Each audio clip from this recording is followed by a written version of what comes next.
นี่จะเป็นภาพบริเวณพญาเต่างอยบ้านเต่างอยนะตอนแรกกับค่ำวันนี้พาบ้านค่ำมาชมพามาชมงานไดโนเสาร์เต่างอยเลยเจ้าว่ามาจัดอยู่ประมาณ7 มื้อเลยเขาเจ้าว่ามาจากงานไดโนเสาร์นี่คือไดโนเสาร์ก็ได้นี่แต่งานของไดโนเสาร์เต่างอยทางเขาเจ้าได้ตอนนี้เขาเจ้ากำลังประกอบเลยประกอบมันแข้งขาไดโนเสาร์เลยกำลังประกอบคือแท้ไดโนเสาร์ตัวนี้ใช้เป็นแบบกินเนื้อบางเรื่องมือเพื่อคือได้เหมือนมือไดโนเสาร์เขาเจ้ายังบอถูกงอกนะถ้าเห็นต้องถูกงอกปลาเพียงคักและหน้าตาเพื่อน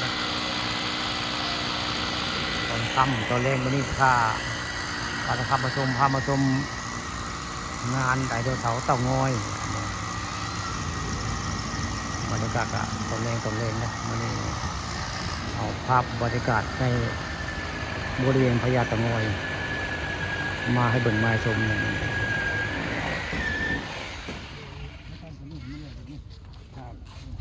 ตอนนี้ก็เจ้ากำลังติดตั้งไดโนเสาร์ยังโบเลวเลยกำลังอ้อมผ้าเลยฝันว่า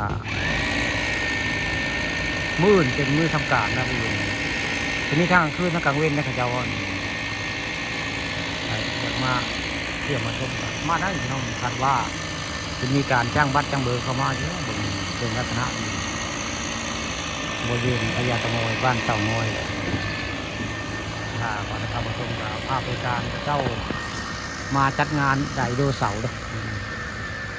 งานไดโนเสาร์เต่างอยก็เลยจะทำมาเนี่ยมาภาพบริเวณพญาเต่างอยหรือว่างานไดโนเสาร์มาให้เบิ่งมาชมนั่น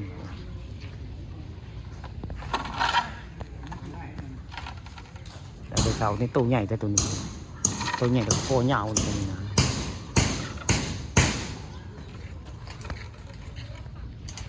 ตัวนี้เขาเจ้ายังบ่ได้เอาถุงออกจากหัวได้นี่ถ้าเอาถุงออกจากหัวจะเห็นคักแล้วว่าเป็นไดโนเสาร์แบบกินเนื้อนี่เบิ่งแล้ว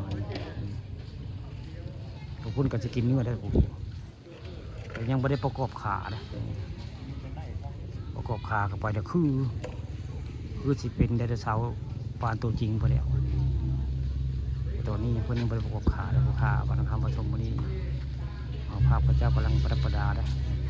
ตกแต่งไดโนเสาร์งานไดโนเสาร์เต่างอย